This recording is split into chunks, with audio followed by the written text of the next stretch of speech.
Ya Hamid Pasuruan itu ijazah orang-orang sepuh, ada yang dikasih wiridan, disuruh menghafalkan, nggak hafal-hafal. Tadi nanti misalnya mati kok belum hafal, statusnya ini penghafal wiridan, kan bagus.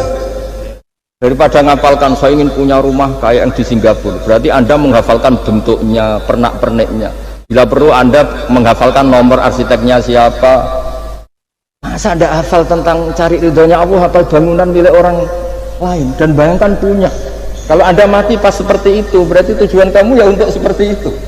Itu famangkana hijratuhu ila dunya yusibuha aw imra'atin yang kihuha fa hijratuhu ila ma hajara ilaih. Jadi nanti kita mati itu distatuskan sesuai komitmen kita ingin apa, itu status kita. Jadi kalau kita ingin punya rumah mewah kayak yang di Singapura, kayak yang di Amerika, kayak di Eropa, itu terekam di otak kita. Terus kita ngapalkan arsiteknya namanya siapa, itu di rumah mana. Terus kita angen-angen ada arsitek yang kita bawa ke sana supaya niru. Untuk kita loh, untuk pribadi, nggak tahu saya kalau nanti untuk negara, nanti kita dibantah BUMN. Untuk negara gimana? Mungkin masih mendingan kalau untuk negara. Kalau untuk pribadi, singkat cerita akhirnya kiai-kiai dulu itu bikin gerakan hafal Quran sama orang-orang sepuh yang jelas secara lahir tidak akan. Tapi butuhnya adalah ini sudah punya perjalanan menuju ini yang nanti menjadi status. Jadi misalnya Pak Imam ini PJ Rembang beberapa kali ngaji misalnya, statusnya gitu. Ini ngaji sama Gus Baha, ini ngaji sama siapa. Ditulis, dan itu statusnya karena keinginannya memahami itu. Ya dunia sambil lewat saja. Tapi kalau kebalikannya, urusan dunia detail, arsiteknya siapa, bangunan gini habis berapa, kalau kurs rupiah berapa, untuk pribadi itu detail. Pas urusan ngaji sekenanya, kadang sampai punya guru aliran sesat apa nggak tahu, karena pas urusan akhirat sekenanya, akhirnya sedapatnya ternyata ada guru, ada kiai tapi dukun. Saking sekenanya urusan akhirat, tapi kalau urusan dunia detail. Makanya banyak orang ditipu oknum ya, oknum yang sebenarnya agak kiai tapi ngaku kiai, sebenarnya dukun. Itu saya kadang ya senengnya itu betapa mereka diingatkan urusan dunia nggak pernah ketipu, urusan akhirat ketipu. Jadi apa, urusan dunia detail, urusan akhirat nggak detail. Sampai dukun bermacak kiai saja tidak bisa nipu. Sementara kontraktor asing yang mau nipu tidak bisa karena dia ngerti detail jejak rekamnya apa gitu. Tapi kalau nyari kiai kenanya lu ini tidak nyindir, ngomong fakta. Ya cobalah itu diangen-angen lagi. Terus ini yang terakhir, ini khusus pada teman-teman saudara-saudara kita yang nangani khatamannya Gusme. Saya tadi ngasih naskah ke Pak Aryo supaya sampai ke beliau-beliau. Saya yakin beliau-beliau sudah punya, tapi supaya ini tambah mantap bahwa kita saling menguatkan. Ini saya baca ya, ini kitab yang dipakai referensi tim lajnah penerbitan mushaf Arab Saudi dan seluruh dunia, termasuk saya. Jadi tradisi khataman kita, tadi kan kita bicara khataman. Ya saya ulang lagi, tradisi khataman kita itu kan justru ditutup dengan wa ulaika humul muflihun. Ya. Jadi tidak minal jinnati wan nas, tapi diakhiri wa ulaika humul muflihun. Jadi khataman kita misalnya minal jinnati wan nas, biasanya yang baca Quran terus baca Fatihah, terus awal Baqarah sampai wa ulaika humul muflihun. Nah tujuannya adalah supaya kalau khatam itu memulai lagi. Ya kalau langsung an-nas minal jinnati wan nas berarti dia bangga dengan berakhirnya baca Quran. Pertanyaannya, dengan Anda ketemu Allah, seneng ya jagunganmu aku sebar. Betapa buruknya kita jadi hamba. Kayak kita dulu ketika ngaji, nah baru hore ngajinya wis bar, berarti anggap guru problem. Makanya bangsa Indonesia itu ya agak lambat pinter, karena sekolah juga ada anggap problem. Pas masuk merengut, waduh sekolah. Pas bubar seneng, waduh kan sekolah. Jangan-jangan kita sholat juga gitu, anak adzan, waduh wis adzan. Jadi ini belum makam wakurroto ini fi sholat, padahal cirinya orang baik itu menikmati sholat itu. Ciri utama suka ilmu ya nikmati pelajaran, enggak, ini pelajaran bareng guru. Waduh, udah gitu matematika lagi. Waduh. Kita baca Quran harusnya asik, karena di situ munajat sama Allah. Ketika selesai harusnya nyesal. Waduh, baru asik sama Allah kok sudah selesai. Dan Allah punya alasan untuk menyalahkan kita, karena kita misalnya baru seneng-senengnya pacaran misalnya, kan tidak mau akhir. Kenapa pas seneng Allah seneng berakhir? Nanti kalau kamu ditanyakan gitu tidak bisa jawab. Nah, pakai analogi itu makanya jangan pernah merasa akhir kalau baca Quran. Minal jinnati wan nas, terus baca Fatihah, terus memulai lagi. Wa ulaika humul muflihun. Sebagai bukti ya Allah, ini khataman sementara. Tapi saya akan berlanjut lagi, terus dimulai betul. Juga ijazah kiai-kiai kuno kalau orang haji atau umroh itu supaya kuat haji lagi. Kalau ijazah kiai kuno itu sederhana, disuruh ngomong gini, Bah, Ka'bah, ini saya mau pulang, miliki rumah, nanti kesini lagi, kayak gitu, sudah Pak.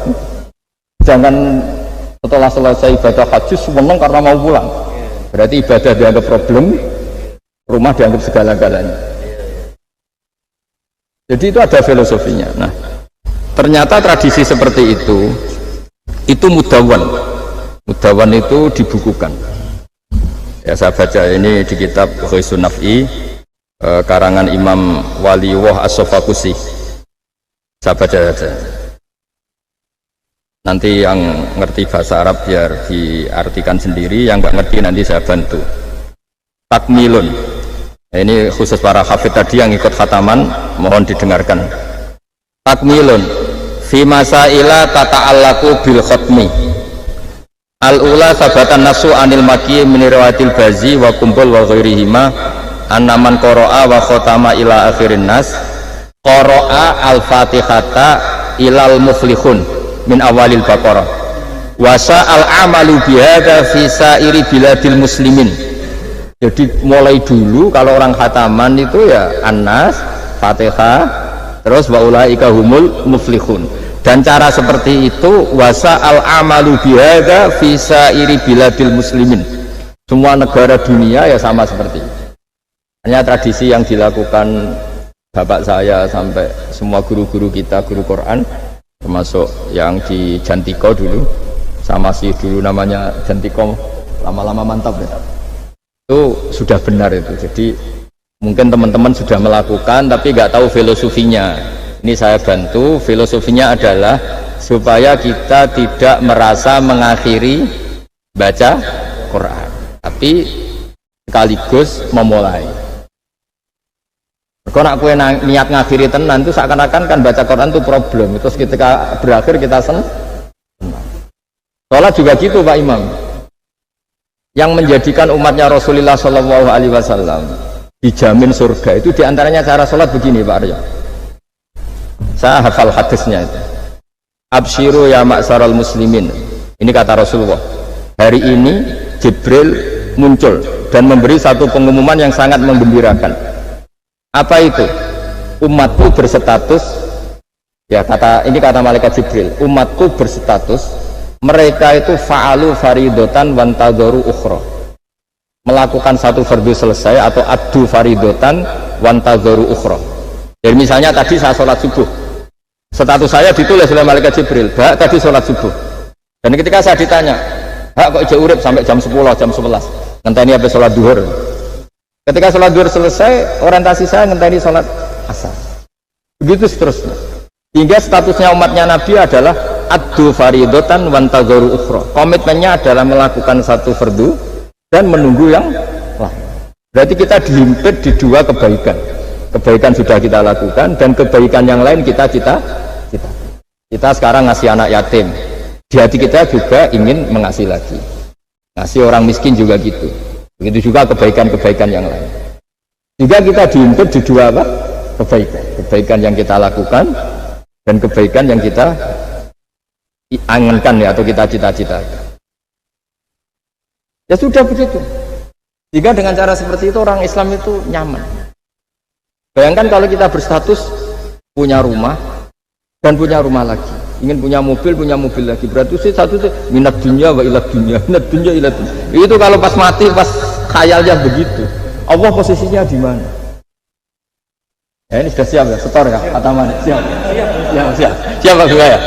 Ya, siap. Sampai berapa juz rencananya? 30. Sampai 30 juz apa juz 30? Juz 30 dulu. Juz 30 dulu. Jadi sampai segitunya guru-guru kita memandu, makanya terus dilatih dzikrul ghafilin, dilatih apa supaya kalau kita biasa pergi kembali misalnya, rombongan kembali, mungkin kita istighfar. Buat sekali-kali rombongan datangin khataman Quran, datangin acara-acara, sehingga ada perbandingan. Nah, setidaknya saat kita salah itu tidak status, tapi zallah bawaan manusia. Tapi status kita adalah faman kana hijratuhu ila Allahi wa rasulih fa hijratuhu ila Allahi wa rasulih. Nah, kemudian kenapa itu menjadi perilaku masif di seluruh dunia? Kalau khataman justru ditutup oleh awal Baqarah. Kan agak aneh khataman kok ditutup dengan permukaan atau permulaan. Ya. Itu terus beliau ini di beberapa kitab diterangkan anna rajulan qala ya Rasulullah ayul a'mali afdalu. Amal terbaik itu apa ya Rasulullah? Qal alaika bil halil murtahil. Terus wa ma halil murtahil? Qal sahibul qur'ani kullama khalla irtahala. Amal terbaik itu adalah amal setelah selesai ingin melakukan lagi. Apa itu? Orang yang menghafalkan Quran atau membaca Quran atau khataman Quran setelah selesai langsung dimulai lagi. Ini di sini diartikan kullama faragha min khutmatin syara'a fi ukhra. Jadi satu khataman selesai kemudian lanjut lagi. Ya kan kalau kita misalnya orang kaya ke Singapura wisata kan langsung mungkin sudah punya brosur lagi, mungkin mau ke New Zealand atau apa. Kenapa pas urusan khataman enggak itu? Jadi manusia itu yang benar gitu. Jadi ya kira-kira gitu. Jadi ini teman-teman yang sedang khataman, bahwa perilaku Anda sudah benar. Memang mulai dulu zaman Rasulullah SAW sampai sekarang memang justru khataman itu ditutup dengan wa ulaika humul muflihun sebagai bentuk komitmen kita bahwa kita ingin memulai lagi, bukan berakhir di itu.